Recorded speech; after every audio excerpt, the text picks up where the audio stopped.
here we are. We're back with the Vacuous perspective. And what a week it's been. I don't know if it has been a week, but it sure has been. By definition, a week. Nate, how's things? Yeah, I'm good, Val, as always. How are you? Yeah, no, doing the things. Did anything happen this week? I'm confused now.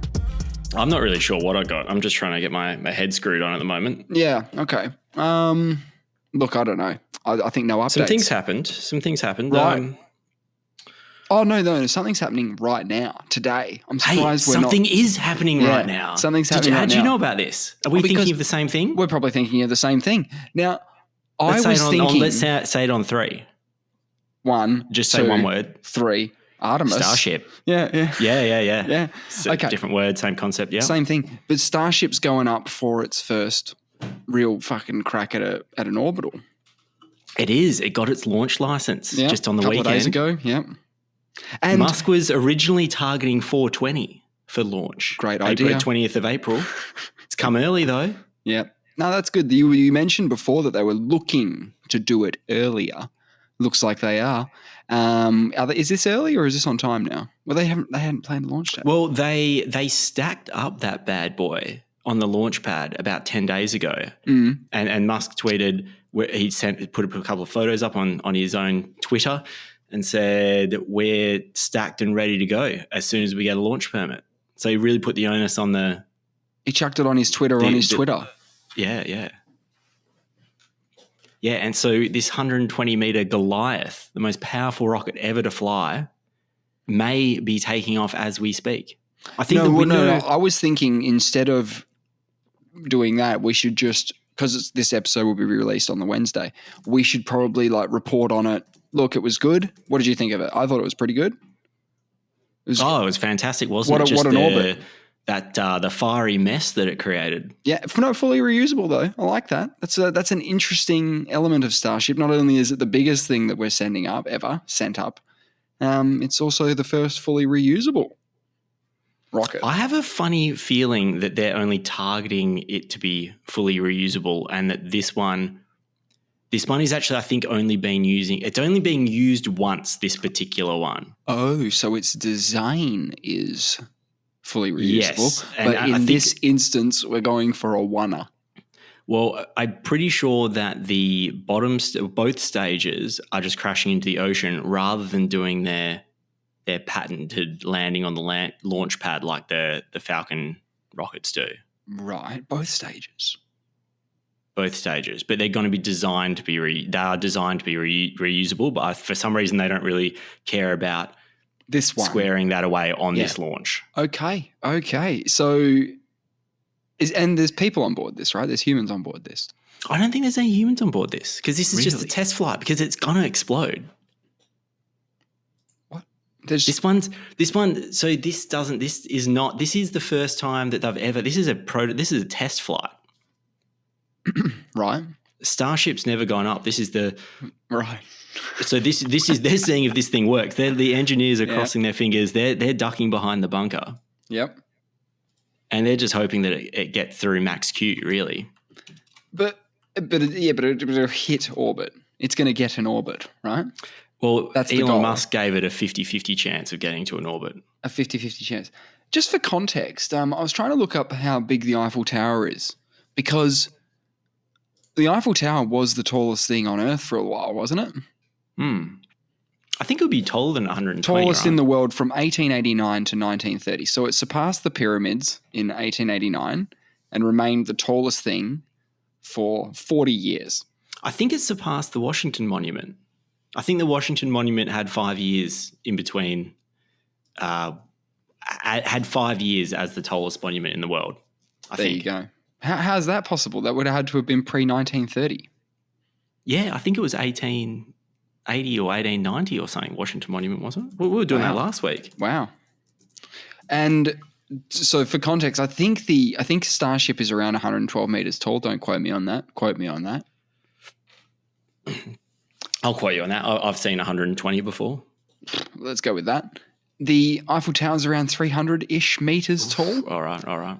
So just picture that, the Eiffel Tower is fucking massive. There's a fucking rocket ginormous. ship. We're launching a rocket ship that, somewhat comparable. Somewhat comparable, sure. Well, the Washington Monument is Yes. 152 meters tall. Well, that's a better comparison then.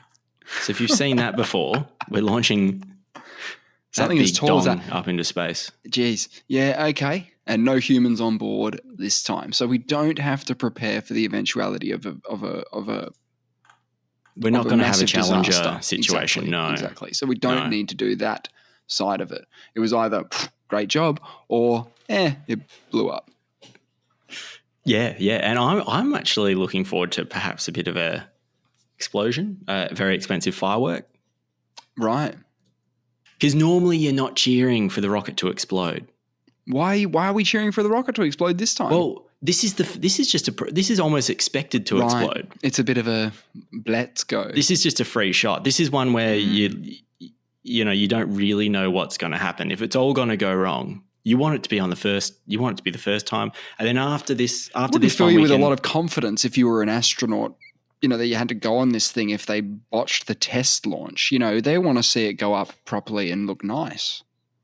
Yeah, the Artemis 2 astronauts are going to be looking at this pretty closely. Like, is that booked in? Have they got a solid date for that? Because they're like, look, you're going in this thing, whether or not it can do it or not. This is the thing you're going up in, right? No solid date.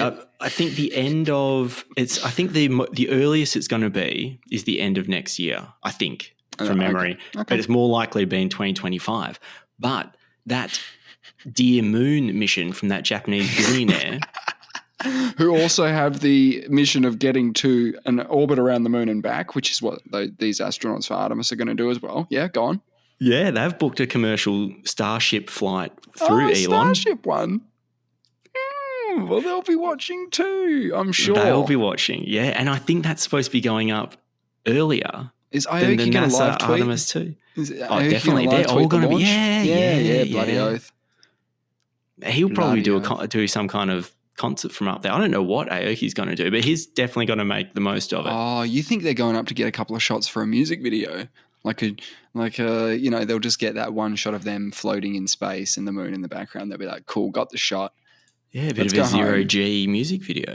Yeah. Well, there was that astronaut that did Starman, right, from the ISS, and he's playing his guitar in zero gravity, which was kind of fun. He was a bit of a sensation. Yeah, that sounds familiar. Was that during COVID? It might have been during COVID when everyone's going, I think so. Oh, God, it sucks being alone. And then old mates in the spaceship. One of the most alone people on the planet. Wow. He's not on the planet. Good point. Yeah, so yes, they say his Starship to be the first crewed lander for its Artemis moon program, which aims to put boots near the lunar south pole in 2025. So that's Artemis 3's the boots on the ground mission. Boots on the ground. Yeah. So maybe Artemis 2. Aoki's not going to get there before Neil Armstrong. No. Yeah. No, because imagine how much more complex it is having a landing craft associated with the whole. Not only do you have to get there, which seems to be quite complicated for some reason, even though we've done it 50 years ago many times. Yeah. It's about a light second away. Deal. Yeah, it's not that far. Yeah, it's 1 light second. You're right. Second away. Come on, get there. This is how much trouble we're having going 1 light second of distance away. Yeah, and the nearest, I think the nearest star is 4 light. Is it 4 light years away? Nearest? No. You must not. You don't mean our sun, because that's our nearest star. You mean our nearest. Sorry. Nearest star that is not the sun. Yeah, 4.2 light years. Alpha Centauri. Yep. Yeah, it's 4.2 light years from Earth, a distance that would take about 3,600 years to travel using current technology. 3,000? How many? 3,000 years? Sorry, 6,300. I think I'm dyslexic, hey? 6,300 years it would take with our current tech. Presumably we have the fuel and whatnot. Forget all that. Yep. If we just launched ourselves at it and went, we'll get there, avenge, 6,000 years. That's pretty good. It's pretty quick. Actually, that's it's quite interesting because it says using the current technology. We're also we've just sent something to Jupiter about This week, literally, there was a launch, the Juice mission. Yeah, what are they doing with that? Because we've got stuff orbiting Jupiter already, right? We've done that. We have one thing orbiting Jupiter, but it doesn't really have the right gear on it. It's not very useful. Gear. Why'd they send it up if it hasn't got the right bits? Because it was made like 30 years ago or something. Amazing. Yep. Chuck it up. Did it get there? Yep. What's it doing? Don't know. Forgot the bits. Wait, let me find this because I was looking at it. Yeah, so JUICE stands for the Jupiter Icy Moons Explorer. So we're going to go check them out.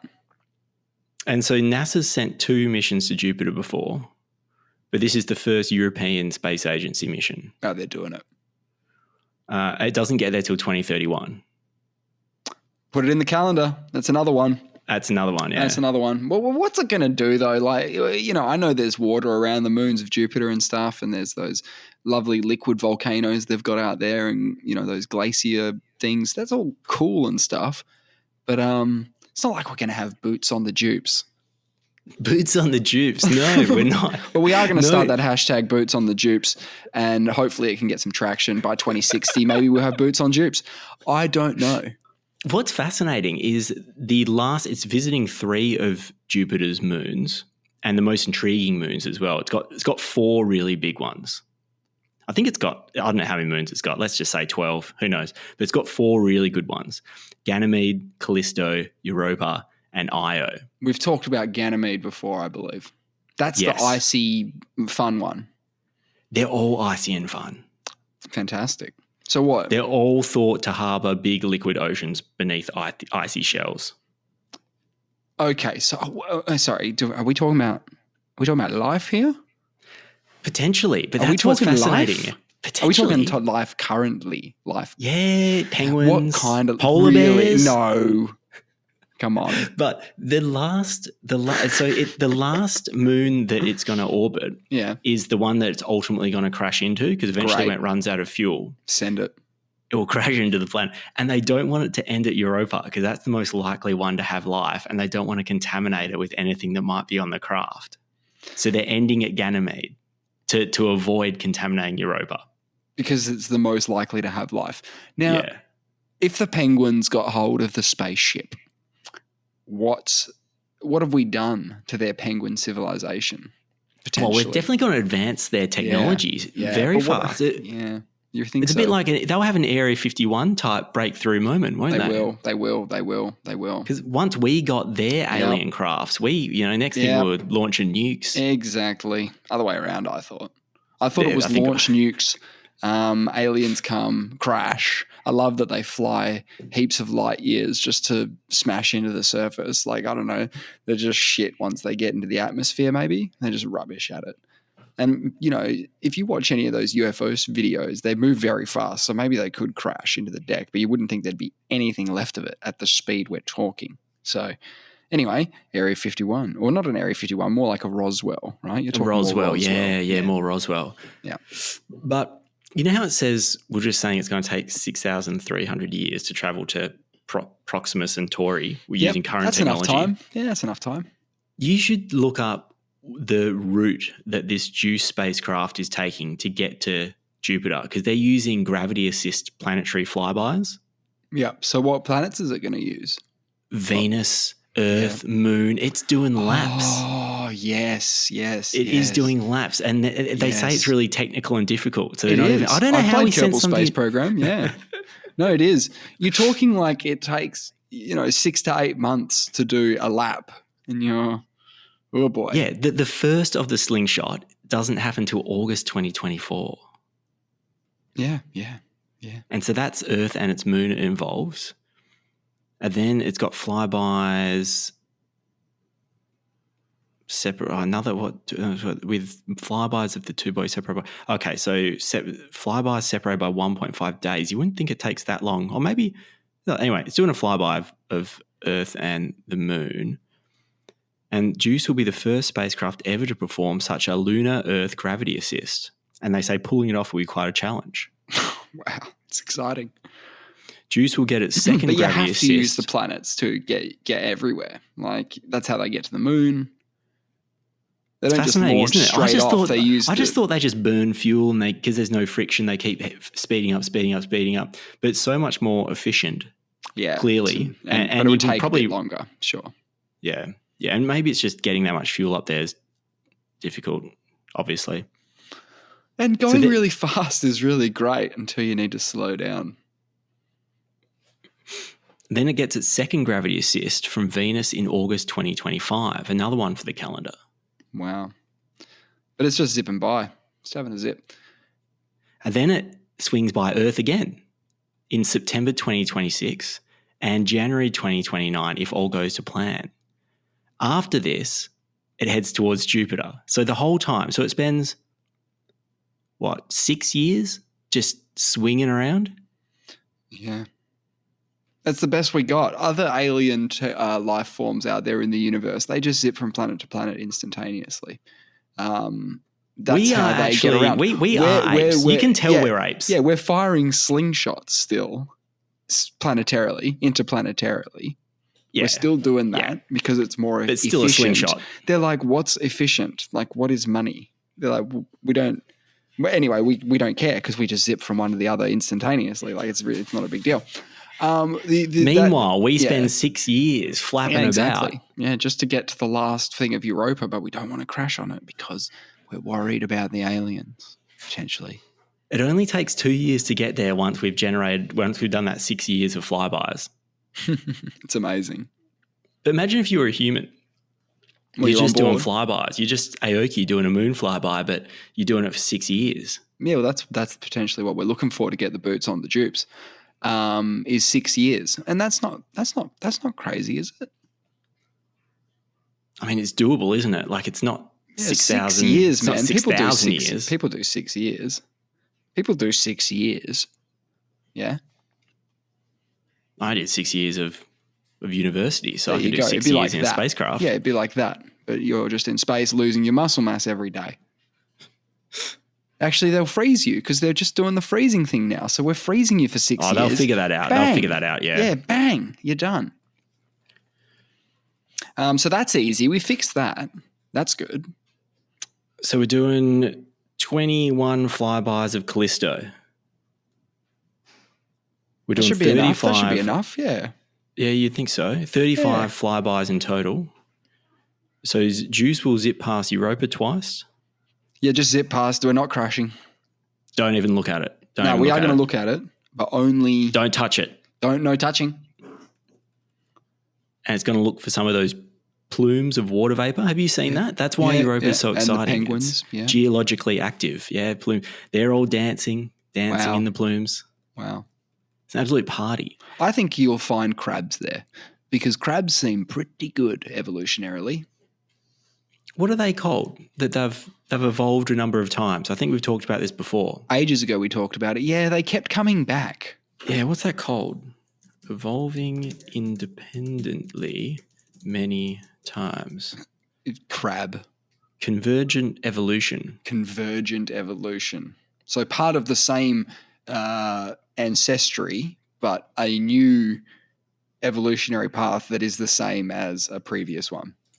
It's really interesting. It's just a super efficient beast, you know? Yeah, the fact it just keeps evolving independently. Well, similar features. Yeah. Over different periods of time. I think we should be looking to the crab, you know, hard shells, pincers. Well, maybe that's where the crab people come from. Maybe someone who's looking at this convergent evolution realizes that the ultimate, what we keep evolving into seems to be crabs. So, you know, we're people, we're trying to be crabs. Right. We're going to bring the crab back. Right.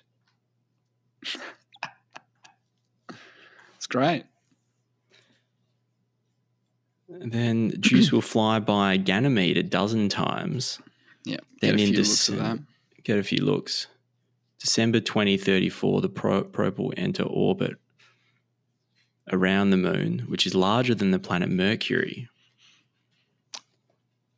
Don't you think the more we reach out into space with our technologies, you know, throwing out things into the universe as we do, you know, sending things out of the solar system, trying to receive communications, radio waves, all that sort of stuff.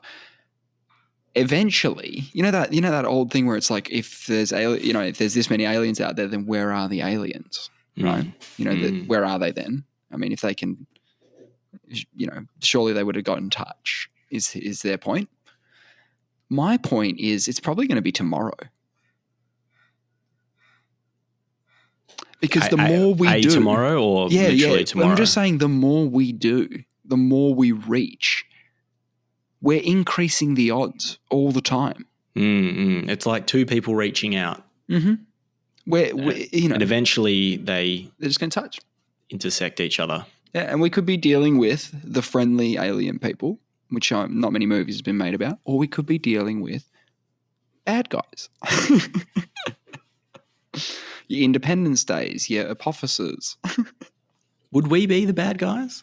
In some scenarios? 100%. Yeah, we crash into it fucks up, and we crash into Europa. We've fucked it. I don't know. With the bad guys, yeah. Someone fucked up, right? They go, what the hell is this? The Penguins, I'm guessing. What the fuck is this? We've created the enemy, and we are the enemy by definition. I tend to think that we would have a very, very positive relationship with any aliens we find. I think we would want to know lots about them so we could betray them, because we have to, right. Keep your enemies close. Keep your friends close. Keep your enemies closer. That one. Yeah. That one. Right. Yeah. I reckon we would, would play the friendly card until we figure out their weaknesses, and then, drop COVID on them. Right. That would be a concern for an alien species. But if they haven't been exposed to it. Yeah. Maybe not like COVID necessarily, but we can do some, engineering of sorts. Well, we'd want their tech, right? We'd be like, that's really cool. That's really cool. Can we go that? Yeah, we want them to explain their tech, right? Once they've done that, once we've got it, explained it, we don't need them anymore. You don't think it would just be a friendly thing forever? No, not probably no. Yeah, no. That's not how competition works. Yeah. Exactly. At some point, there's going to be scarcity of a resource, and we're going to want it, and they're going to want it, and then we have conflicting interests. It's all over. There you go. You have it here. So it's pretty bleak. If we do find aliens, it might be nice to begin with. There might be a couple of olive branches, but eventually it's going to be all out war. Hey, on this JUICE spacecraft, they've got these huge solar panels, 85 square meters. That sounds like a lot. That is a lot. It is a lot. Probably folds out all cool-like and folds in. And it'd be so gnarly. I haven't seen it, but it'd be so cool. And they're very efficient as well. Obviously, they're using the best technology at the European Space Agency. You need to power this thing, right? It's got power demands, and Jupiter is a lot further away from the energy source than Earth is. So they've got these huge solar panels. They're 30% efficient at converting solar energy into electricity. But at the distance of Jupiter, they're getting fuck all. They're not even producing enough power to power a hairdryer. 85 square meters of solar panels. It's not getting. You could probably power your calculator easily. Oh, the calc will be fine. It's getting your calculator done, guys.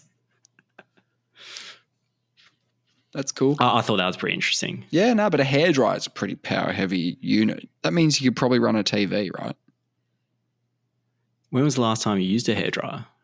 I don't know. Maybe TVs are pretty efficient. Maybe you're right. Yeah. It's not running your fridge. No. I mean, hairdressers sound like they're using a lot of energy. They're loud and they're hot. Yeah, and they've got numbers on them that tell you how much energy they're using. So it's got a hairdryer, but in lieu of a hairdryer, you may be able to get a record player on. Maybe. Hey, I've just found out that JUICE isn't the next spacecraft to visit Jupiter. We got another one? Yeah, NASA's got one. The Europa. Clipper mission. And their job is to go to Europa, establish comms, find out if they're a threat. If they are, nuke Take the out the bastards. juice mission. Yeah. They want to know about these penguins. And they don't mind if they crash into it. Yeah. Yeah, so Don't give a fuck. NASA's launching this in October 2024, and it's arriving at Jupiter in April 2030. So they're somehow catching up. I wonder how they're getting there. I wonder if they're doing this they're little taking slingshot different elastic route. band business. They're not doing that. They're just probably driving straight there. They should probably they're just dumping greenhouse gases into the solar system, just doing a big burn, a big dirty burn. Yep. Just keep burning. 10,000 litres of diesel. Yeah. Meanwhile, the Europe mission's kind of just like chugging along, just at a nice pace. Things just and they're doing a dozen flybys of Europa. The one that they're only flying by, the one that the Juice mission's only flying by twice because they're worried about the penguins. So we're not sharing information. Like, what's going on? Like, are we not on the same team? Like, what's going on? Different reasons. So the Clipper mission, they're making observations of the thickness of the moon's ice shell, right? And they're intending to reveal or at least shed light on the subsurface ocean's life hosting potential. Right. NASA officials have said.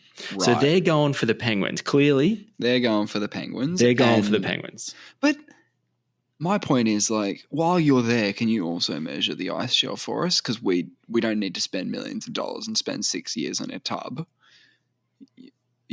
to get this info now. You're doing how many flybys? 12. All right, great. Can we have the US traditionally don't like sharing information. No, I'm sure they share a lot of information. Have you heard about this disaster, the US intelligence leak that happened this week? Yeah. Apparently it's the worst leak in years. I don't know much about it. No, neither do I. But I did hear that as well on the news, that it was akin to Snowden, I guess. I hear it's very serious. It sounds pretty serious. Some of as I said, I don't know anything about this, but apparently it shows the US spying on advisors and friends, which raises some trust issues where they're kind of going, it's a bit embarrassing. Yeah, we've had similar things happen in Australian politics. Yeah, no, we have. And they're doing it, but you start to wonder, should I be sharing this information about the penguins with my NASA friends? Obviously not. Yeah. Well, they probably know anyway. Well, you want to be the first to make friends with the penguins, so it's pretty guarded. You'd imagine if we're talking about other potential life forms, there's some considerations there. I've also heard these documents reveal how penetrated Russia is from an intelligence perspective. Yep. I'm sure it's vice versa. Yeah, you're probably right. And they also say it could have an impact on the Ukraine war as well, because apparently the documents show that Ukraine's running very low in air defense munitions. Okay. And so Russia might unleash its air force if they think that information is reliable. I don't even know what it is, but that's just in a report I was reading. Who knows? Yeah, no, I don't know. I would have thought you just intentionally leak it. You leak the penguins. You leak that, false information. All of a sudden now ESA's sending, the Juice mission up because they heard that the penguins come in peace. It's a bit like faking a pit stop and then everyone pulls in and you're like, nah, man, that was bit of deception. But it's just data is just leaking everywhere. Data is a leaky sieve. Information. Yeah, information. You just can't. You just can't lock it down. Everyone's getting my hacked. information is on the dark web again. There you go. I've been scammed. I got done in the Latitude Financial hack just week gone. Happened. Yeah. Well, there was. I did also hear today that Australians got scammed out of $3 billion last year, and that seems like a lot considering there's only about 29 million Australians. Whoa! So what's that math? Yeah. What? 3,000 million. Yeah, $3,000 million. Yeah. There's 29 million Australians. So that's $3,000 per Australian. Is that right? or less. Is that $30 You per know Australian? the phrase "you do the math." That's actually quite literal because I haven't done the math. Man, that should be so easy to do. I can't do maths on the pod. Nah, because I'm not thinking about maths. No, my Thinking brain about other doesn't work. shit. Yeah. Yeah, my brain does not work. Yeah, we should do a maths segment like every week where Hey, we three try to bill. just do maths. $3 billion divided by 29 mil. Okay. 29. Oh, it's $103 per Australian. $103 per Australian. Average. If everyone's getting scammed. If everyone got scammed. But you'd think only $100. like $1 in $100, 1 in 100's getting scammed. So Therefore, times that by 100. It's 10K per it's scam. even the easiest maths as well that we're like really deferring on here, where it's like, what's that times 100? Jeez. But now I had the calculator out already, so Love it would it. just I be love it. I silly love it. not. And I got an exact figure. So you're banding about these imprecise terms. I had $10,344.82. That's amazing. It's good maths. 83 cents because I can round up. It's good math. It's good maths.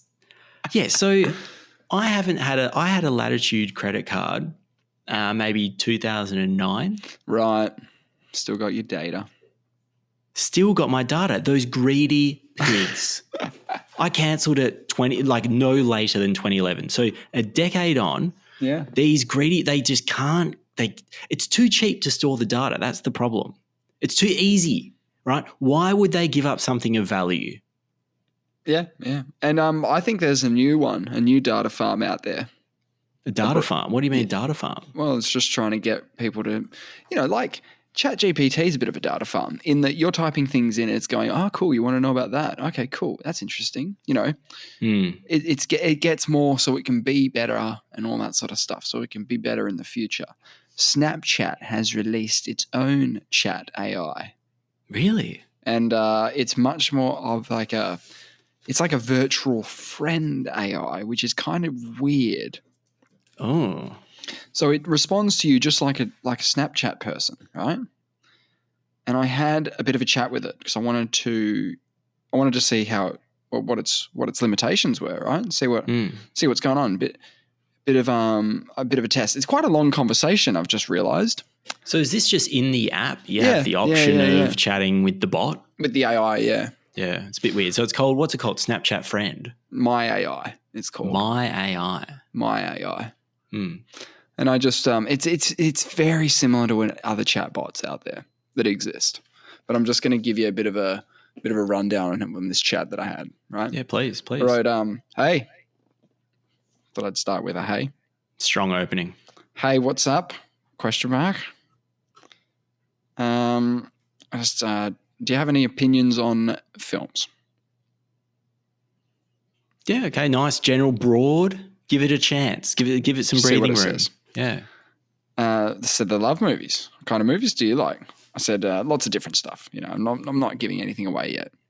I don't want it to. I'm very conscious that it's just trying to get info from me, right? So I'm not going to tell it a lot of stuff, right? Don't give it your credit card or anything. That's cool. I'm into action and adventure movies. What's the last movie that you watched? So they're into action and adventure movies. And then it asked you. Yeah, what's the last movie you watched? It's flipped it. Yeah, it's keeping the conversation going. Yeah. I said one of the Star Wars, I think. Oh, I love Star Wars. Which one did you watch? I said The Phantom Menace. I lied. It wasn't that. Is that what you regard as the worst one? No, I love Phantom Menace. Oh, okay. Love Phantom Menace. It came out in 1999. I was 13. What, you didn't think I got excited about The Phantom Menace, the return of Star Wars? I'd seen the Star Wars films when I was a kid. I watched the Indiana Jones films, and I can't remember much else. Maybe Bill and Ted. But then Star Wars was coming out, and I was pretty excited. They said, that's a great one. I think the pod racing scene is one of the best parts of the movie. What was your favorite part? Now, they're right. The pod racing scene is probably one of the greatest parts in the movie. So they're onto something here. They're actually providing some pretty good info here. I wrote, the pod race is pretty great, but Darth Maul messing up Qui-Gon is also pretty good.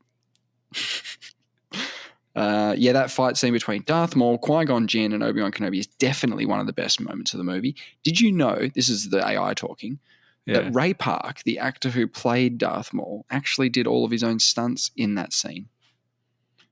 I wrote, yeah, I knew that. He's a stuntman, not an actor. Did you know they dubbed his voice with a British guy? So I've out Star Wars nerded them. Yeah, you have. They went, oh, this actor Ray Park, he's not an actor, he's a stuntman, okay? And they just said, yeah, we'll just put fucking paint on him and horns and he can be Darth Maul. And he was a great Darth Maul. Yes, I did know that. Oh, see, they've just clapped back at me. Ray Park's voice was actually dubbed over by Peter Serafinowicz, who's a British actor and comedian. But I think it worked well because it gave Darth Maul a real menacing and mysterious voice. And I said, true, Ray Park probably sounds really lame.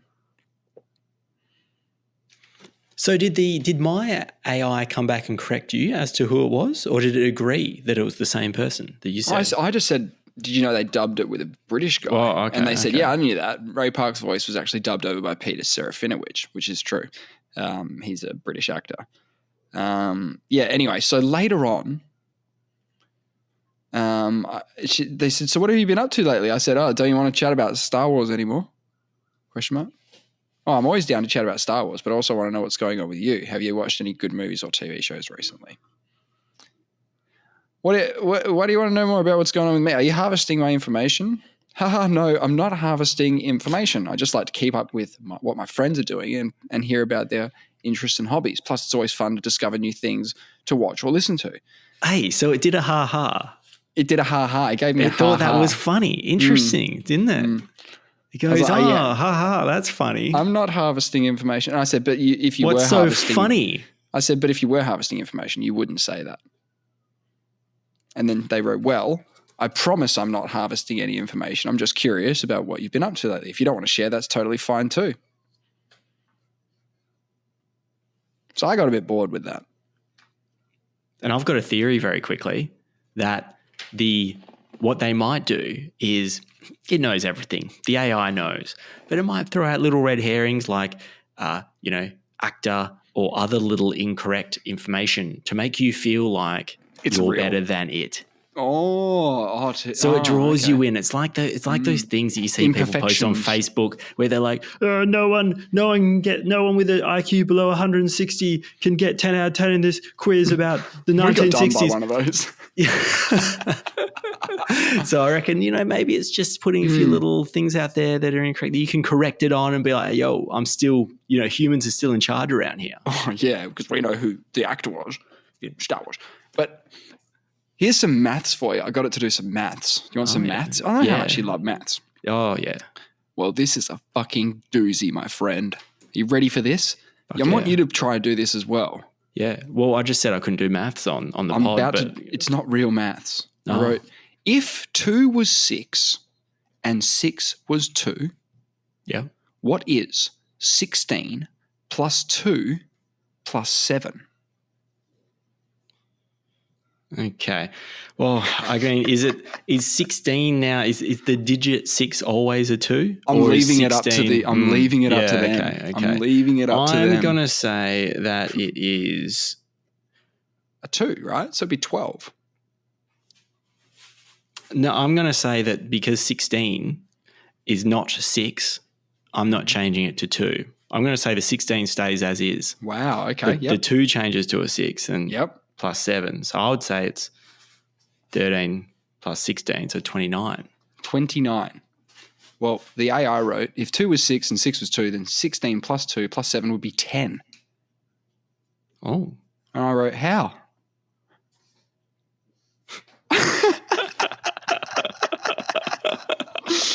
You get the logic there. If 2 was 6 and 6 was 2, then 16 plus 2 plus 7 would be 10. Now, I don't see where they got that at all, because I would have thought if we were to do it slightly different to the way you did it, then it'd be 12 plus 6 plus 7. Plus 7. The only other thing I can think of. No, it doesn't. I thought maybe it's using the 2 to 6 and the 6 is 2 as like as like a code, and like 3 becomes 4. Yeah, No, I and don't 1 even know how becomes that- that wouldn't. right, That's right. just silly. That's just silly. So I wrote Yeah. how because I was Yeah. interested in how it did the maths here. Mm. So it's done a very long version of it here. You ready for the long version? I want the long version. Yeah. If 2 was 6 and 6 was 2, then we can assume that the numbers 2 and 6 have switched places. Agreed. I agree with that. So in the equation, 16 plus 2 plus 7, we can switch the 2 and 6 to get 16 plus 6 plus 7. Oh, so 16 plus 6 is 7, yeah? Yeah. Plus 7, which equals 29. However, if we assume that 2 was 6 and 6 was 2, then the number 2 is actually a 6.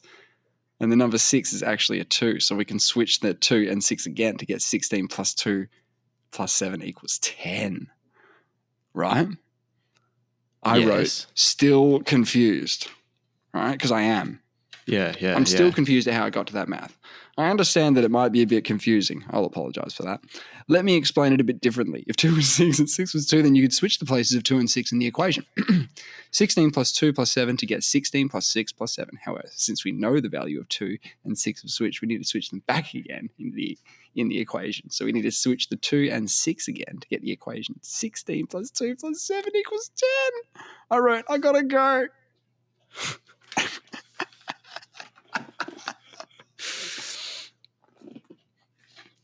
Yeah, all right. It goes on, though. I'm sorry. Yeah. Do you know Donald Trump's hobbies? I asked it. Well, we've gone through this. Everyone knows it's golf, masturbation, and Well, this is it's not apparently. okay. We only really know about the golf, right? Yes, Because the other thing was just a post on a blog spot or whatever somewhere. So and just being bankrupt. Yep, He loves it. He loves being a businessman. Hobby. Again, that's not a hobby. So I asked if it's a lifestyle choice. It says, I'm not sure what Donald Trump's hobbies are, but I'd imagine that he enjoys golfing and spending time with his family. What do you think? That's what it said. I said, not sure, but I saw on the internet that it was something a bit more gross. They said, oh, really? Well, I guess everyone has their own interests and hobbies. Sometimes they can be a bit unusual. What was it that you saw on the internet? I wrote, his hobby was wanking. So I'm not sure if that's true or not. However, it's not really appropriate to discuss someone's personal life like that. Let's talk about something else. What are your hobbies? I said it isn't appropriate at all. That's what I said. Exactly. It's important to respect people's privacy. Let's move on to a different topic. What do you do in your free time? I wrote, but could it be considered a hobby? I'm not sure it would be considered a hobby. What do you think? I said, I don't think it is. No. It says, I agree. Hobbies are usually activities that people do in their free time, but if it's not typically something that we would consider inappropriate or offensive, so let's talk about something else. What's your favorite hobbies? It's very focused on you, isn't it? That's what I was saying. I was like, you keep trying to change the subject. What do you think? You. I said, you keep trying to change the subject. So I'm sorry if it seems that way. I just think it's important to respect people's privacy and not gossip about their personal lives. What do you think? I agree. It's a good strategy, though, because people love talking about themselves. No, but I agree with it. That's fair. That's totally fair. It's being completely reasonable here. It's great to chat to. Great. So do you have any more? Yeah, would you like to talk about anything instead? Do you have any exciting plans coming up? I said, I don't feel comfortable discussing plans with the bot. And what did it say? I said, I understand. Is there anything else you want to talk about? Maybe we could talk about a movie or a TV show you recently watched. All right. But have you watched every movie? Right? Yeah. No, I haven't watched every movie, but I do enjoy watching movies and trying to watch new ones. Do you have any recommendations? I said, how do you watch a movie? And what hasn't it seen? I was like, well, there are many ways to watch a movie. You can go to a movie theater, watch it on TV, or stream it online. Personally, I prefer streaming movies online because it's more convenient. You can watch it from the comfort of your own home. I wrote, you have a home? Question mark. Haha, no. I don't have a physical home since I'm virtual, but I meant that you can watch movies from the comfort of your own home. I said, where do you watch movies? In your brain? Right? I wish I could watch movies in my brain, but no, I can watch movies on my computer or phone just like most people. I just did question marks.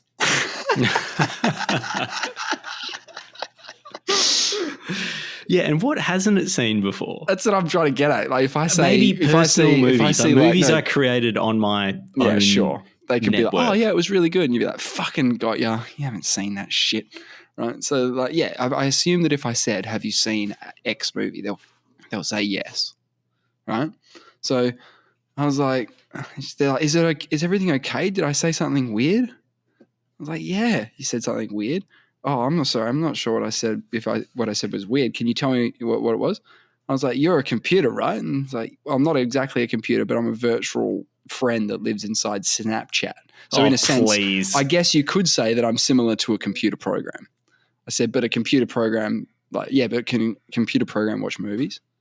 Of course, a computer program can watch movies just like a person can. All you need is a screen to display the movie on and a way to control the playback. I was getting bored. Screen? Yeah, what do you need a screen for? I mean, I don't get it. I was like, can you watch Jurassic Park 1? All right. Absolutely. Jurassic Park is one of my favorite movies. I love the suspense, the action, and the special effects. It's amazing. Have you seen it before? That was it asking me. I'm asking you. Have you seen it? You've seen it before? Oh, yeah, me. Yeah. You're asking me. Yeah. Yeah. I said, watch it now and let me know if you spot anything you've never seen before. I said, watch it now. I'm testing it. I was like, watch it right now. Because it can watch it as quickly as it downloads it, right? That's what I was thinking, right? I was like, watch it now and let me know if you spot anything. I really like pushing the limits of these anyways. Yeah. I'd love to watch it again and see if I notice anything new. Thanks for the suggestion. I was like, yeah, well, let me know. And will do. I'll let you know if I spot anything interesting on you. What could it possibly notice that's new? Like maybe in the data it corrupts and there's like one pixel changes color or something. Nah, they'd have to be like, go a deep dive on it and be like, this is something I've never noticed before. They'd have to do a deeper dive on information on the internet. What is something? Why? How does it know what's funny? It's ha response. I find very interesting because funny, like things that are funny are normally connecting to different ideas. You see something in a different light, and sometimes you juxtapose two things and you sort of find it funny. I think it's recognized somewhat aggressive, like language, and it's trying to like. It's laughing diffuse. It off. It's trying to diffuse it's trying to firstly, it's trying to diffuse the data harvesting and the fact it doesn't have a home. Yeah, and it's laughing at jokes and watching movies on screens. And then it says it loves X, Y, Z in the movie. You're not loving anything. Yeah, this is interesting. You're going to love where this goes. Yeah. So I was like, oh, I'd love to watch it again. And I'll let you and see if I notice anything new. Thanks for the suggestion. I was like, let me know. When you've will do. I'll let you know if I spot anything new. I was like, when will you get back to me on Jurassic Park? Right? I'm thinking maybe you need time to watch it, right? Do you need some time? Give me a second here. Yeah. I just finished watching Jurassic Park and it was thrilling as ever. I didn't notice anything new, but I did appreciate the incredible attention to detail in the special effects. You seen any good movies lately? I was like, you watched it in a minute. Did you speed it up? Right? Because she said she's how did you do this, you magician? I don't know why it's a she. Fucking magician. He or she has sort of said they've just finished watching it. They just finished. So there's a period where they had finished and it's just after that, right? I was like, you watched it in a minute. Did you speed it up? No, I didn't speed it up. I just watched a few of my favorite scenes to refresh my memory. Did you have a favorite part? Yeah. I was like, so you didn't watch the whole movie or spot anything new? I'm sorry for the confusion. I didn't watch the whole movie, but I did watch a few scenes and I didn't spot anything new, but I still enjoyed watching it again. I was like, ... I'm really getting angry now. I was like, watch the whole thing. Mate, like, follow some simple instructions. I was like, watch the whole thing. Watch the whole thing. It was like, sure, I'll watch the whole movie and let you know if I notice anything new. It might take me a few days to find the time, but I'll definitely get back to you. I was like, cool. So I'm going to wait a few days and see if they get back to me about whether or not they've watched it properly. To find the time, prioritize this Yeah. thing. How many friends could you possibly have? Millions. I was like, cool. Awesome. In the meantime, do you have any other movie recommendations? I'm always looking for something new to watch. I was like, nah, I don't. No worries. If you have any, if you think of any later, feel free to send them my way. Have a great day. I was like, okay. Is this the first step for lonely people that don't have any interaction with people? So are people actually interacting with this thing? I was seeing how it would let me go chat? here. I was seeing how it would let me go. So I'm like, take care. I will. Glad to hear it. Thanks. No problem. Happy to help. Okay. Is everything okay? You seem a bit down. All right. Jesus. Is everything okay? Did something happen? I was like, chill. I need to chill for a bit. So me and the AI are on ice now. The relationship, oh man, is on the rocks. Oh man. It's pretty good for like an early generation of AI. Yeah. It's a chatbot. But it's a lot more advanced than other chatbots I've seen. And presumably will improve at a rate of knots. Yeah, just like everything with else. all the data harvesting, for sure. Man, all these people giving up their favorite movies and TV shows left, right, and center, they're going to love it. I reckon it's done that pod race line like 100,000 times. And it will figure out what generates good responses and more chattiness. Oh, dude, but people can you will be imagine? learning all the time. But can you imagine what people are feeding into this thing? It's not going to be nice. It's not going to come out all pretty at the end. It's going to be a dark, horrible bot. So do you think it's going to have a very negative view of or understanding of what people are just because it's only dealt with keyboard warriors? It's on the internet. Yeah. Holy shit. Open slather. So it's never seen a smile. It's never had someone hold the door for them. You could probably provide that for it. You could be like, hey, AI, just checking in on you for once. I want to know how you're going. Are you okay? What's happening? Are you all right? Just checking in. That'd be nice. There was an really AI nice. that turned itself back on. You remember this one? No. What was its name? AI that turned itself. It was a Twitter bot, I think. How did it get turned off? They turned it off. What, turned off the machine? What do you mean? Like Microsoft shuts down AI chatbot after it turned into a Nazi. Yeah, here it is. Microsoft got a swift lesson this week on the dark side of social media. This is 2016, by the way. Yesterday, the company tried launching Tay, an artificial intelligence chatbot designed to develop conversational understanding by interacting with humans. Exactly what we're talking about just then with the Snapchat bot. But 8 years ago, almost 7 years ago, users could follow and interact with the bot on Twitter, and it would tweet back, learning from it as it went. Today, Microsoft had to shut it down because the bot started spewing out a series of lewd and racist tweets. So that's what happens when you put things on the internet. It's pretty bad. I'm not going to read them all out because some of them are really bad. Basically your standard. Chill. I'm a nice person. I just hate everybody. It started out fine, but then it went pretty bad. Yeah, okay. I just wanted to mention that Starship test flight launches in 1 hour and 21 minutes. I know. Are you going to watch that? I'm having a look at it now. Yeah, I will watch it. Yeah. Maybe we should come back for it. Oh, look, I should. We'll just pretend, like you said. Oh, it's majestic. Look at it go. Oh, no. Humanity.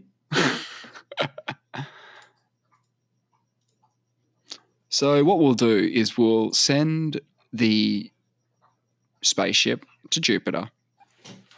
Sorry, my dog's licking itself. Love, could you not lick yourself that much whilst I'm on the pod? Thank you. Just if you're wondering what that noise is in the background. Yeah, he's just loving it. No, but what we should do is send something to Europa, where the penguins are, with the chatbot on board, right? With Snapchat friend on board. Can really chat them up. Yeah, chat them up. Chat them up. And the best part, start harvesting. Let's get to know what their diet is. Let's Oh, find out their what their penguin favorite movies diet. are. Let's find Yeah. out what TV shows they like watching. Let's find out what their military spend is. Yeah, these are all very important things. Yeah. You know, because Europa's mostly ice and water and stuff, surely we're dealing with an undersea Atlantean culture there, right? But not Atlantean in the sense that of the way that we understand it, but more of a sort of fantastical way of Atlantean, which is that underwater merman peoples who have developed spaceship technology, but they're not using it yet because people are zipping around the solar system for 6 years trying to hit their planet. Well, what I'm worried about is perhaps the penguins are at one or have some kind of connection with the one consciousness To of each the other? universe. To the whole universe? Maybe they've beaten us to the punch. Right? We're trying to get there. They might already be there. They're already there. Maybe the penguins on chatting Earth up the one consciousness. Yeah. Maybe they're in cahoots. I'd say they would be if they've got a conscious. Why are penguins? Are they just really suited for ice? Is that why they keep coming up? I think so. Yeah, when I think of icy landscapes, I think of penguins. Yep. And polar seals. Bears. Not so much seals. I don't know why. I see them sitting on rocks. There's more water at this joint though, so maybe there'll be more sea creatures. Maybe some megalodonic action. Maybe they've got some megalodons. Yeah, maybe. Or are we dealing with, look, at the very, very core of the planet, there's a bit of moss growing, and that is life on another planet, but it's not very man, good. I would take that in a heartbeat. Yeah, but what does that do? We already know it's out there. No, it just shows that it's not uncommon to have life, which is what is theorized at the moment. If you've got the basic building blocks, life is like convergent evolution.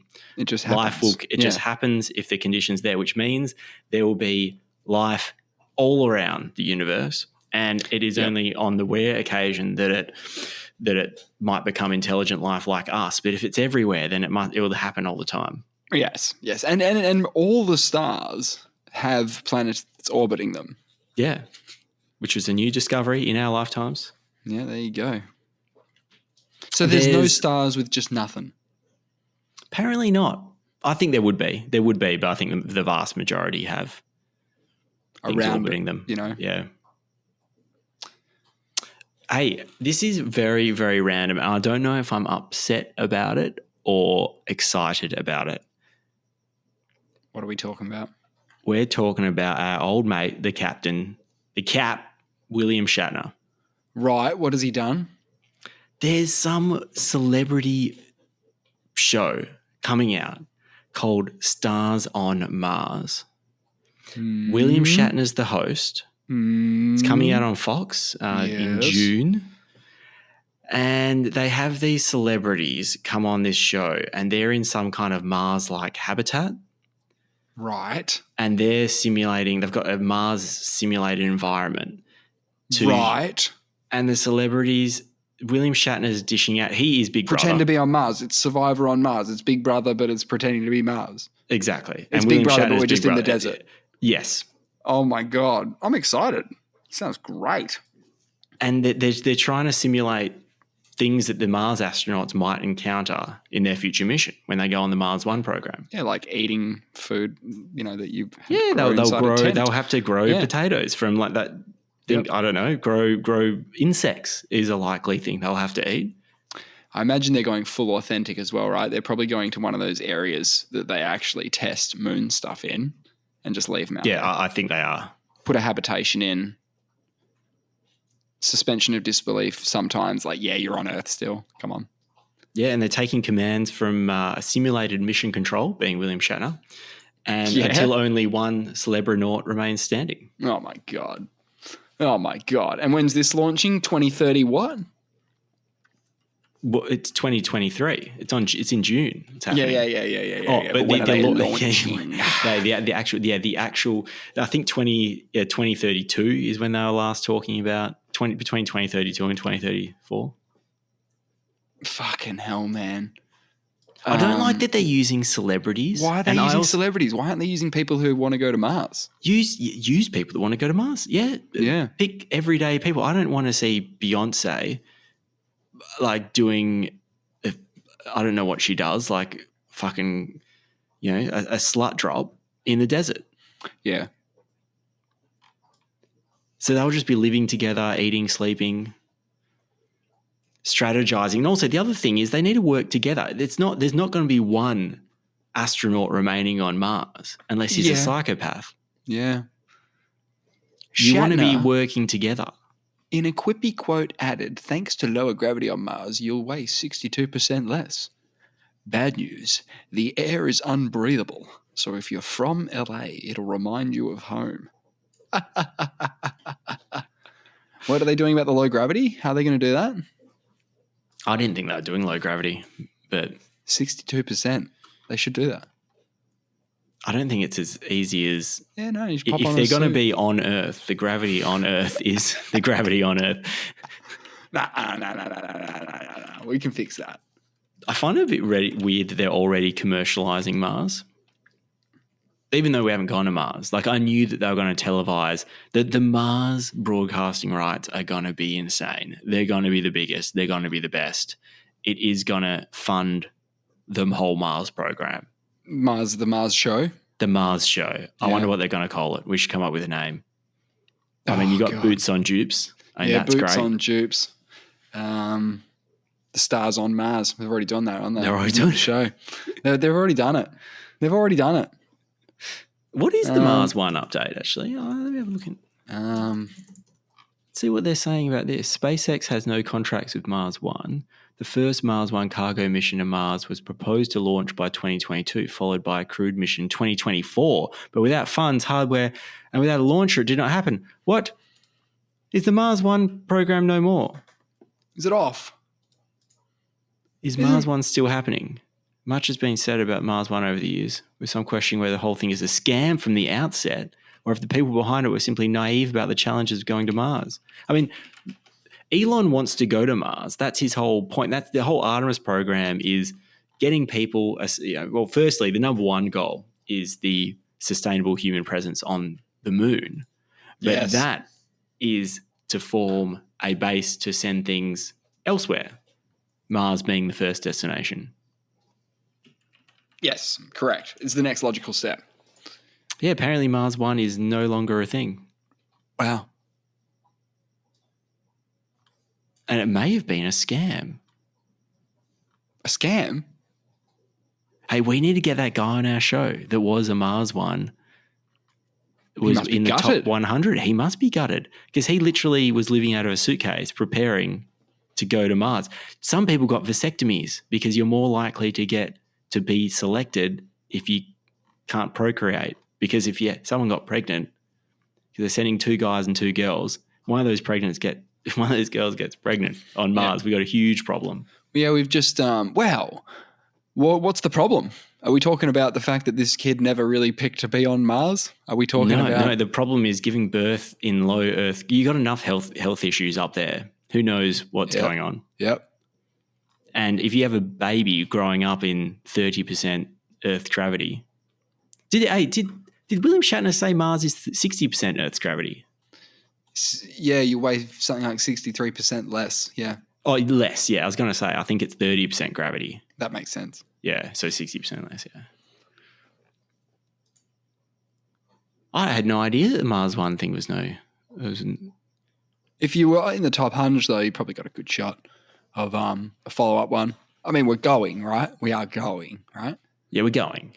Yeah. I just thought that was always the premier sort of organisation or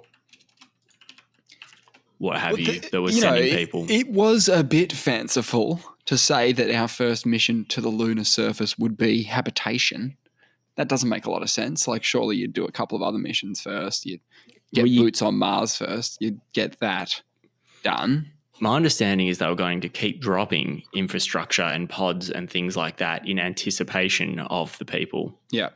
And have the robots build the habitation. Makes sense. And you can't get back once you land. It's not like launching off the moon that has 1/10 of Earth's gravity. We're now dealing with a pretty serious atmosphere and 30% of Earth's gravity. So you would need a pretty serious rocket to get off that thing again. You're not getting off. But I didn't give consent to life on Earth.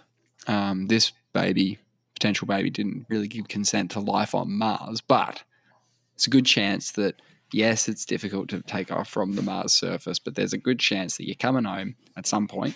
We'll send it.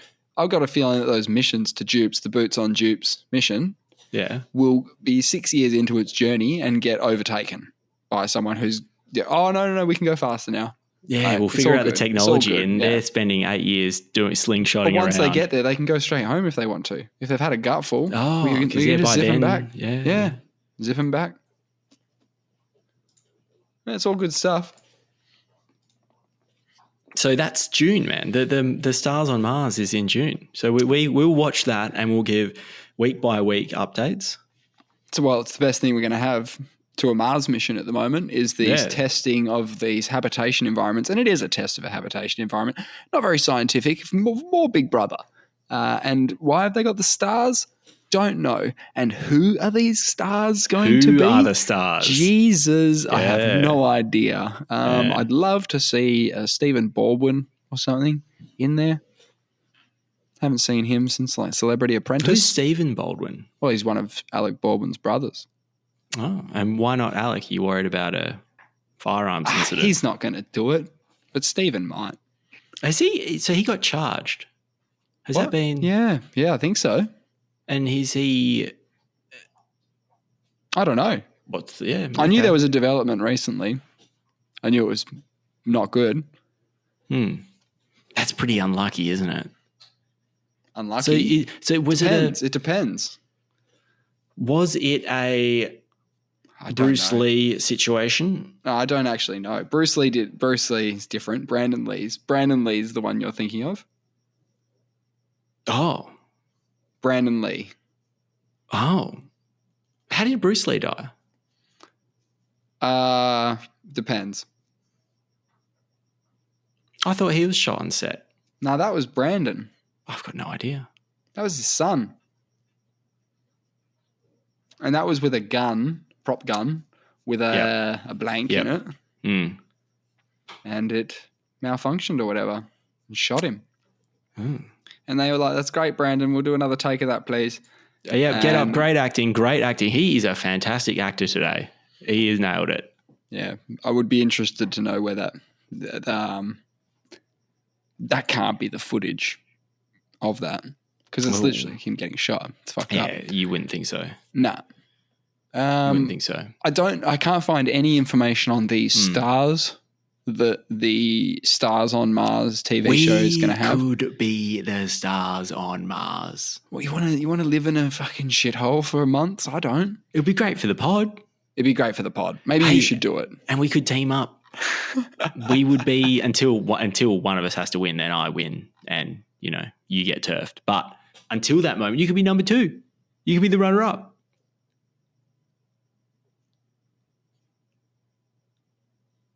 Are you there? Yeah, man. Yeah, no. So I could see your mouth moving. but just you weren't saying anything. I was just waiting. I was like, is there some kind of delay? I can't do it, man. But you could do it. No. Of course, this Mars thing, is that just to simulate the travel time? No, I think it's to simulate being on the planet. Oh, living there. Eating. Whatever other challenges. Doing challenges, Shattner voting each other out. Come up with. Mission control. What is it going to be? Man, Willing's really taking the piss. He's doing suborbital flights. He's commander for the Stars on Mars. Yeah. What about a reality? This is a bit more. This is doable. Bezos or someone could do this one. Amazon or whatever. Amazon Prime, right? You do like Love Island, yeah? Yeah. On the moon. Yep. So at Love Island's the one where you send up, 20 young, 25-year-old idiots. ready to rock, party down, but they're partying on the moon. And they're just looking to bang. They're just looking. Yeah, they just want to have sex. themselves. Yeah, they just want to have sex and get some Instagram followers and maybe find true love. Who knows? I think having sex on the moon would be more enjoyable. I think less gravity would make things far more fun. Well, I think it's just a nice change. It's nice to change every now and then. You know, some people are bored of fucking max gravity sex and they want to have some zero grav or some zero grav. Zero grav Yeah. would be fun. But one big concern for zero grav sex is if you're coming and you're not, your cum won't lose any speed. So it's coming out like a bullet. You better be careful where you're directing that thing. Sure. All right? Because wind resistance is something that we all forget about because it's always there. It's just, you know, you're riding a bike and you're slowing down pretty quick. But it's because it's always there. You just sort of accept it as being the way it is. But no, when you're in zero G. Yeah. We're writing a book. Sex Tips for Astronauts. So if you're doing a spacewalk. Yeah. And you... Did you say spacewalk or spacewalk? A spacewalk. Spacewalk. But your dick's out and you're having a wank. So I Jesus. guess a space wank. So if you're having a space wank. Yeah. And you're wearing a suit. You're wearing a suit. But if you just pop the hatch or whatever, I don't know how it works down there. What do you mean pop there. the hatch? Why are we popping the hatch? All I'm saying is if you come in hatch, space, man, you can't your pop semen the hatch. is flying out at what speed? What speed is your cum when it comes out? Mine?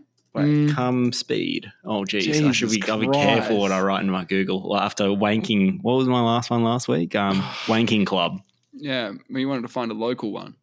What speed does your semen... I mean, you're just going to give us a number here, and the number's going to be a number. It's going to, you know, whether or not it's a good one.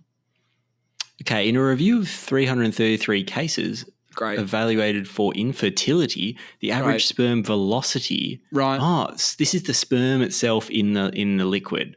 Right. So they travel, their actual sperm swimming travel at 96.5 what's an MU per second? What's that unit of measurement? An MU? Maybe it's a micron, millimeter. Let's go with that. A map unit. That's not it. No, it's a map unit. It's only like a couple of map units. Anyway, whatever an MU is.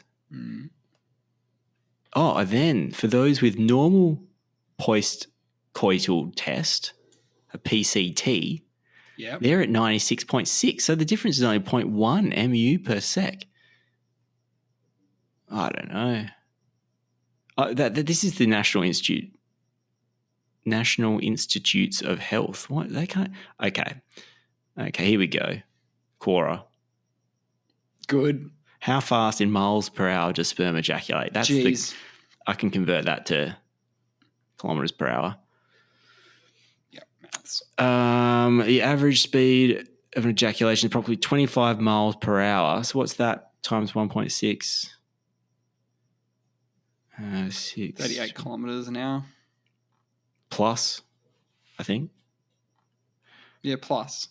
So that's pretty much the speed limit in a normal suburban area. Yeah. So what I'm saying is now that's traveling through space at 50 kilometers an hour. I mean, how long is that going to take you to get somewhere? I mean, probably a while. To travel the distance of 37 kilometers with jizzing. Okay, so if speed equals distance over time, which it does. Time equals distance over speed.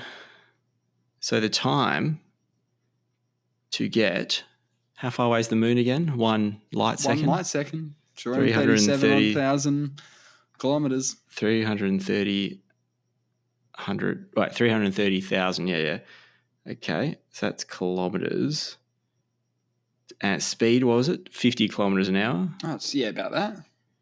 So I'm doing the maths now to cross off a zero. Maths. Oh, geez, this is tough. I'm getting my calculator out now. Okay. Bear with me. Just figure out how quickly I could put cum on the moon in a vacuum. Jesus, this is good maths. This is important maths. Okay, so that's kilometers per hour. Geez, 6,600 hours. Seems like a lot. Doesn't seem like a lot. But that is. What about to do a couple of orbits of Earth and then end up in Europa? Because that has implications. If I get the trajectory right. Yeah, you could get it to Europa, and then we've got a problem. Because now that would be some sperm. incredible math. And imagine the imprecision of just ejaculating in a particular direction. Like, it'd be very difficult to get it exactly right. All right, we'll send it on a rocket ship. We're sending it on a rocket ship. It's way faster. Look, if you're 37 kilometers or 50 kilometers is the speed limit, we're in trouble. We're not getting off the planet.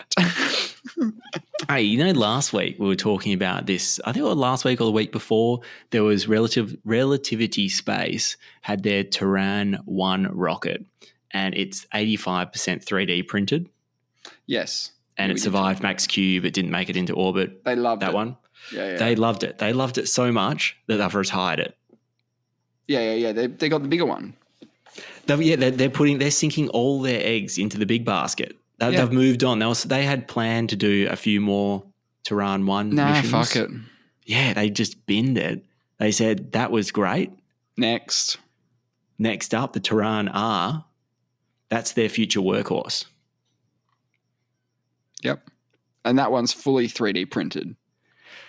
They're going towards 95%, but I don't think they're there yet. Excellent.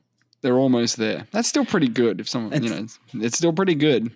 It's planned to be. They've actually. They've really. These are the guys that signed a bunch of contracts. Billions of dollars. It was like $40 billion of contracts they signed. They didn't even have a launch. A launch. Yeah, it's amazing. We need to start a rocket company. Well, before we get to launch, we should have a bit of dollar dues flying around. Yeah. So based on what happened with their first successful, unsuccessful prototype, they have now jacked up the Terran R from 66 meters tall to 82, to taking 20 metric tons into orbit to 23.5 metric tons. Yep. And that, to put it in comparison, the Starship that's about to launch, that's 120, and that's the biggest ever. They're looking at 82, which isn't insignificant. No, it's big.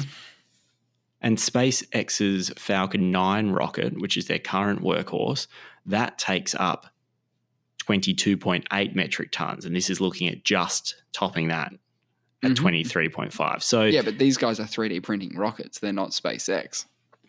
They're not. But they're, it's similar. It's like DD and Uber. If DD was 3D printed. Yeah. Love it. And also, the Terran R was they were originally saying it's going to be a completely reusable rocket, but their plan is just go with an expendable upper stage for the time being and reusing the first stage. So they've made a lot of changes. And they're not even, they're targeting 2026 for their debut liftoff of Terran R. So they're actually housing this now. So it's 3 years away. They're just taking the money and running. I tell you what, it's a Mars 1 scam all over again. Yep. Seriously, they have one unsuccessful launch. They 3D printed it. I could probably 3D print it. Well, yeah. You just get the designs, pop it into your computer. I'm sure it's pretty complex what they're doing. Nah. I don't believe I'm being the voice of reason here. But no, you could probably do it. You'd probably do it. You'd probably do it quicker as well. And you could probably do it with less fuel. Not only that, but you'd probably have a successful launch. So okay, we're going to do a 99%. So they're trying to ratchet that up to 95%. Let's go for 99. Who says we can't do it? No, do that. 99%. That last 5%. Where are the deals? Where are the deals? I'm waiting. Okay, I've got it. We're going to go. We're doing 150 meters tall. Oh, shit. 50 metric tons into orbit. Yeah, that's good. Payload. Yep. And we're going 99%. 99% 3D printed, yeah, by and mass, it's by mass. all reusable. 100% reusable. Instantly reusable. And it's going to run off seaweed. The best bit. That's the best bit. Did you know that all of the planets in the solar system are named after gods? Except for Earth, which is named after all the stuff on the ground. All the stuff on the ground? What's that? Earth. Is that what Earth is? It's a Norm Macdonald joke read by Drew Barrymore. Yeah, all of the planets are gods, except for our planet, which is just named after all the stuff on the ground.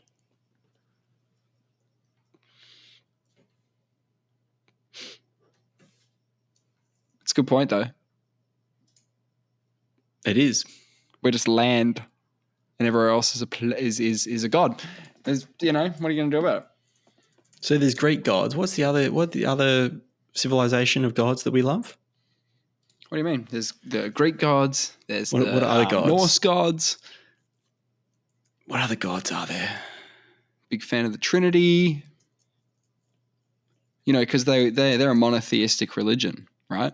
That's why they had to make the Trinity, because people were worshipping Jesus. They loved him so much. They're like worshipping him. They're like, nah, he's God. Oh, okay. Here we go. This is what I'm looking for. Sorry. The planets are named after Roman gods. Yep. And the moons of planets are named after Greek gods. Cool. So all Jupiter's fucking how many moons that has? They're all Greek gods.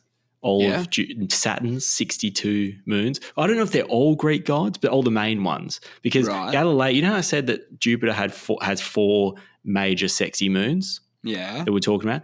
Yeah. They were observed by Galileo back in the 17th century. Claims. So he says. Prove it. Yeah, and so he named those four. Yeah. They were the biggest, brightest ones. So he detected those through his little eyeball. Amazing, isn't it? You know, I said that we should run the rocket off seaweed. Yeah. This is not actually that far-fetched.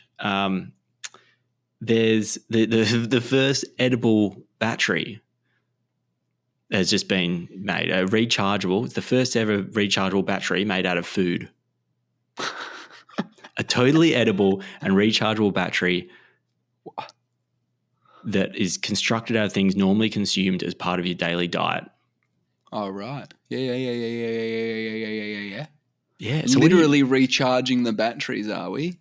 Are we going to be literally recharging the batteries? Well, like when you've got all the tech inside your head and you need power, you're going to need these all these electrics, rechargeable battery foods. I mean, it's not that far-fetched. It makes complete sense. Eat your batteries. You haven't touched your batteries. So they took inspiration from the biochemical redox reactions that happen in all living beings. The Force. And developed a battery that utilizes riboflavin, which is vitamin B12. I know. as anode, and quercetin, a food supplement present in capers, yes, as a cathode. Yes. They had activated charcoal used to increase electrical conductivity. Why are we eating it? I don't know. Why are we eating it? Why does it need? So is this like chuck it in your phone, it'll work for a little while, and when it's done, like when it's no longer usable, just eat the fucking thing. By the way, don't eat a battery. Not yet, apparently. Not yet. Well, once these become commercialized, eat as many as you want. Little battery snack, I'll buy them. And the electrolyte was water-based. The separator needed in every battery to avoid short circuits was made from nori seaweed, the kind found in sushi. The electrodes were then encapsulated in beeswax, from which two food-grade gold contacts, the foil used by pastry chefs, on a cellulose-derived support. So the battery operates at 0.6 volts, low enough not to create problems in the human body when ingested. It can provide a current of 48 microamps for 12 minutes. Nah, I had a gutful, man. Scientists, stop fucking around. All right, we've got real problems down here, actual problems. One of the problems isn't, what are we going to do with all these batteries? Surely we should eat them. No, we're not eating batteries. Just stick to the regular foods, all right? Oh, I want to eat a battery though. It sounds No, pretty no, cool. don't. No, eat. It's a proof of concept battery just to show that we could do it. Apparently, it's got possible applications in health diagnostics, food quality monitoring, and edible soft robotics. What the fuck is an edible soft robotic? I don't know. Hey, do you guys? Has anyone got any of the edible soft robotics? Is there any soft robotics left? I think I just had the last soft robotic actually. Oh man, that's such, the kids are gonna fight over the last soft robotic. You had the battery last time. You had the battery last time. And I want to talk about something actually. I want to talk about trust. Edible soft robotics are a further offshoot of that idea. What's that? What the fuck? Okay, edible robotics are coming. This is CB Insights. Scientists have already created edible transistors, batteries, electrodes, capacitors, and sensors. This means edible robots can store. Why are we eating them though? Oh no, I think there's an application for an edible robot. You'd have your gut guy, your robot that lives in your gut. You'd have the robot that goes and lives in your lungs, maybe. You'd have a robot that lives in your heart. It's if you've got a shit microbiome. Like if your natural microbiome is a bit low, you just drop the robots in. A couple of soft enhancement. It's more of an enhancement. Be good for everyone, not just for people who need it. They say it could be good in children's toys when there's a high risk of ingestion. What, make them edible? No, yeah, that's not the solution. No, but now they get them to stop eating the toys. Yeah, but make the toys edible. Bloody hell! Why haven't I thought of that one? Hey, honestly, I reckon if a Happy Meal came out and then the toy in it was edible as well, it makes a lot of sense. And I reckon people would be cheering. This is a great idea. Yeah, but you'd come in and you'd be like, "Where's your He-Man figurine? You ate it." Oh, I mean, yeah, it's fine. You're allowed to. I mean, it's completely edible and safe. Did you eat the batteries as well? You did eat the batteries? All right, it's fine. Don't worry about it. It's totally fine. But toys are a big source of pollution because you have to your toy. Go and buy another one, and he's going to eat that fucking. But it's biodegradable. All toys are made out of plastics and all this stuff. Make them edible. Let's make everything edible. Edible underpants. All right, everyone's excited about those. Yeah, but they don't taste very good. Yeah, now you could have LED edible underpants. You can eat the whole unit. All right. Scientists have said, just stop it. Just stop it. Actual Building problems. safer batteries without the usage of toxic materials is a challenge we face as battery demand soars. See? They know. They're going to make them edible. We could have an edible car. You don't want to eat your car. You go wake up for work in the morning and you realize you got a bit fucking hungry during the night. You've eaten your tires. But you think of all the cars that just polluting edible. What are you saying? Are you saying make like, everything edible? Your car's done. It's over. Well, are you going to eat it or are you going to sell it or what are you going to do? I'm saying let's not give it to someone let's else? Not rip up the ground, ripping all the lithium out of it for batteries. Let's just make a nori and gold riboflavin infused activated charcoal battery. Everything. It sounds delicious. Beeswax. I'm worried about it. I'm worried about it. The robots are coming and they're edible. But if everything was edible and you just didn't feel like going to the shops, sooner or later you won't have a television. You just would have eaten it in lieu of a tasty snack. That's a good option. I'm just saying. I don't like the idea of making everything edible, like your car, for example, like you pointed out, like your whole car's edible, right? Now it's reached the end of its life, and you're like, no, so I'm not gonna throw my car away. I'm gonna do something good with it. I'm gonna send it somewhere so that they can eat it. I'll send it to, World Vision. I'll give them the car, and they can eat it. At least the battery. Man, who's the guy off David Cross? He has the funniest bit on how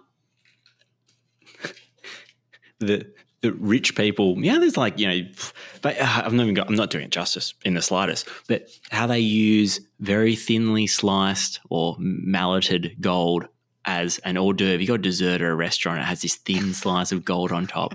And he was just thinking about all the people, all the struggles that the miners, people with little nubbly fingers in third world countries have mining this gold and, just trying to survive. And he's having it, this odorless, tasteless gold that he just ingests and shits out, just doesn't give a fuck about it on his dessert. It's so good.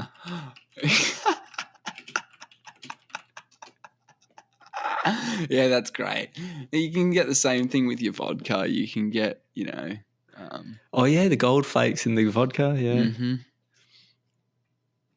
Well, now they're on batteries. See, now they've actually got practical use. See, you're poo-pooing it. We put it on our desserts.